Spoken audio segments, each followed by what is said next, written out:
Hello children, good morning. आज हम class 7 के इंग्लिश में पढ़ेंगे लेसन 6 यूनिटी इज स्ट्रेंथ। इसका अर्थ है एकता में बल है।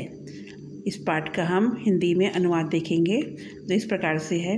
एक बार कबूतरों का झुंड भोजन की खोज में अपने घर से दूर उड़ता गया। यद्यपि वे मीलों और मीलों उड़े, उन्हें खाने को कुछ नहीं मिला। थके और भूखे वे जंगल के ऊपर से उड़ते गए। सबसे छोटा कबूतर इतना अधिक थक गया था कि उसने राजा कबूतर से कहा, हे राजन, कृपया क्या हम कुछ देर आराम कर सकते हैं? ओह आओ नन्ही जान, साहसी बनो। राजा ने उत्तर दिया, हमें विश्वास है कि शीघ्र हमें कुछ खाने को मिलेगा। इस प्रकार नन्हा कबूतर अधिक बल लगाकर अपने पैंख फड़फड़ाने लगा।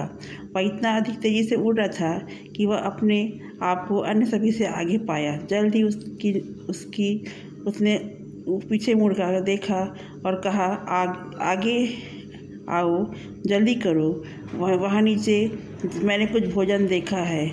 कबूतरों ने देखा, तब उन्होंने वहाँ बरगद के वृक्ष के नीचे भूमि पर कुछ चावल बिखरे पड़े थे। आओ मेरे मित्रों, आओ हम खाएं, कबूतर राजा ने कहा। कबूतर एक साथ बरगद के वृक्ष के नीचे उतरे और चावल खाने लगे। अचानक एक बड़ा जाल उसके ऊपर गिरा। सभी कबूतर जाल में फंस गए। हम पकड़े गए, राजा चिल्लाया। अब हम क्या करें? अगले ही क्षण उन्होंने एक बड़े मोटे शिकारी को अपने ओर आते देखा। वह एक बड़ी गदानुमा छड़ी पकड़े हुए था। इस पहले कि शिकारी हमें मार डाले, शीघ्र ही हमें कुछ करना चाहिए, कबूतर राजा ने कहा। सभी कबूतर जाल से बाहर निकलने की कोशिश कर रहे थे। हम अपने आप को कैसे बचा सकते हैं? वे चिल्लाए। मेरे पास एक विचार है, राजा ने कहा। हमें मिलकर कार्य करना चाहिए। हम अपने सभी एक साथ मिलकर जाल को लेकर उड़ेंगे। याद रखो, एकता हमारी एकमात्र उम्मीद है। सभी कबूतर जाल को अपनी चोंच से पकड़े, फिर वे सभी एक साथ ऊपर उड़े। शिकारी वहीं नीचे था। तब अचानक उसने देखा कि उसका जाल हवा में ऊपर उड़ रहा था। वह कबूतरों के संगठन प्रयास से दूर जाते हुए देख आश्चर्यचकित था। वह उसके पीछे दौड़ा, आशा करके कि जाल तथा सभी कबूतर शीघ्र ही नीचे गिर जाएंगे। कबूतरों ने उसे अपने पीछे दौड़ते देखा, इसलिए वे पहाड़ियों और घाटियों के ऊपर से उड़े और बहुत दूर चले गए। इतनी दूर गए जहाँ शिकारी उनका पीछा नहीं कर सका। अंत में शिकारी थक गया और उनका पीछा करना छोड़ दिया। जब कबूतर राजा ने देखा कि शिकारी अब उनका पीछा करना छोड़ दिया, वह बोला, हमारी आधी परेशानियां दूर हो गई। अब हम मंदिरों के शहर के पास पहाड़ी के पास पहुंचना चाहिए। वहां मेरा एक विश्वास पात्र मित्र छोटा चूहा रहता है।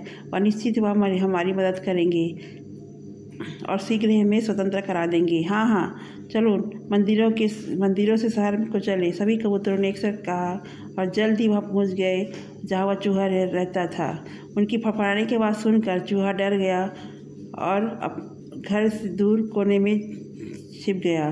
फिर कबूतर राजा ने विनम्रतापूर्वक उसे बुलाया और कहा कि आओ हमारी मदद करो। चूहे ने बाहर आया। यह देखकर बहुत खुश हुआ कि उसका मित्र कबूतर राजा था, जो कि उससे बात कर रहा था। हम सब शिकारी के फैलाए जाल में फंस गए, कबूतर राजा ने कहा। हम इस जाल से बाहर नहीं निकल सकते। जब शिकारी आया तब हम सब जाल लेकर उड़ गए। कृपया हमारी सहायता करो। उसने दांत से जाल काट ली और हमें स्वतंत्र करो। बहुत अच्छा, मैं पहले तुम्हें स्वतंत्र करता हूँ। नहीं, राजा ने कहा, कृपया मेरे साथियों को पहले स्वतंत्र करो। छोटा बुद्धिमान चूहा बहुत बुद्धिमान था। वह प्रजा के विषय में राजा की भावना को समझ गया, इसलिए वह बाकी कबूतरों के जाल को काटने लगा। एक के बाद एक सभी कबूतर आज़ाद हो गए और अंत में राजा कबूतर को मुक्त किया। सभी कबूतर अपनी रक्षा के लिए और नन्हे चूहे को आभारी थे। तेज़ी से पंख फड़ाते के साथ वह हवा में उड़े और दूर चले गए। अब हम मिलेंगे नेक्स्ट वीडियो में। Thank you.